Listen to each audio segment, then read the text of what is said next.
At yun mga kabungkoy, ano tayo mga kalods, buksan natin yung makina natin ng truck. Gawa ng malakas na yung langis dumaan sa breather. Maluwag na mga piston ring nito, kaya malamang padukot tayo nito ngayon. Padukot natin yung makina. Unti-unti ko ng bakbakin. Ako na yung magigiba niyan, pero tayo pa rin ang magbubuo niyan.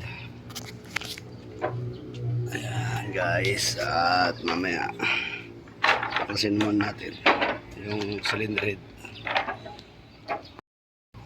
Yun guys, at natanggal na natin yung cylinder head. Ayan yung cylinder head. Tanggal na natin, ayan yung cylinder head.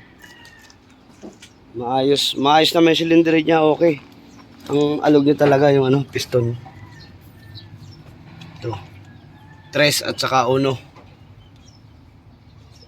Laki na salyada.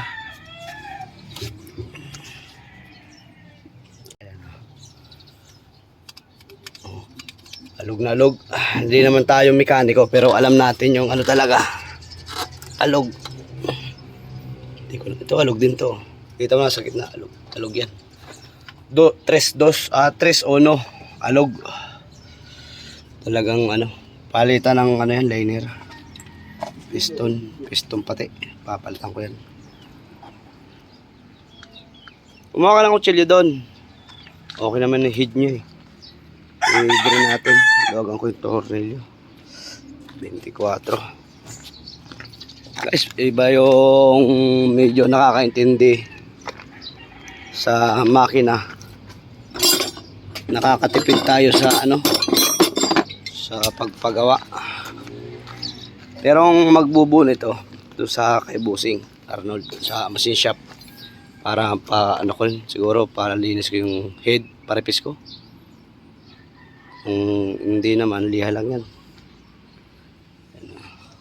Tanggalin ko lang yung tornilyo sa ilalim sa crankcase. Luwagan ko lang. Luwagan natin ito. 24 to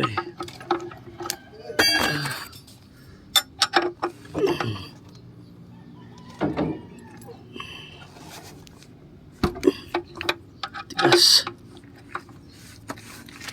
Tigas yan. Aba. Guys, dito tayo sa service road. Supply. Dito tayo ng pyesa.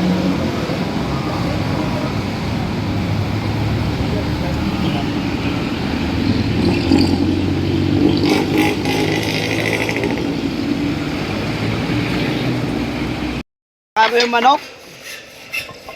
At yun na guys, bali nabaklas-baklas natin yung lahat. At yun, bumili tayo ng pyesa, kaya ayun, pagbili natin ng pyesa, ito na.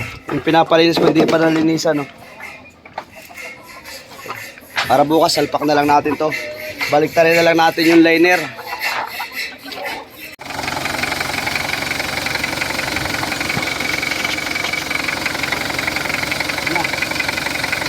Under na, ayos. Lalo na.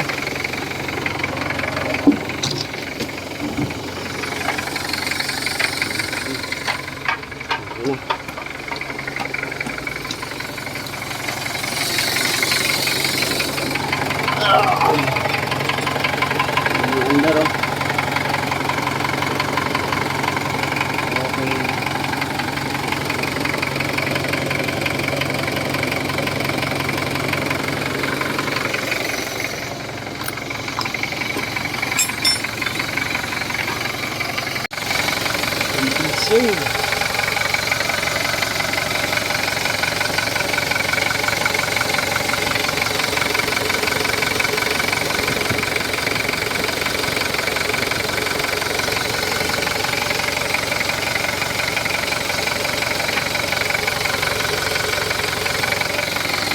ayos.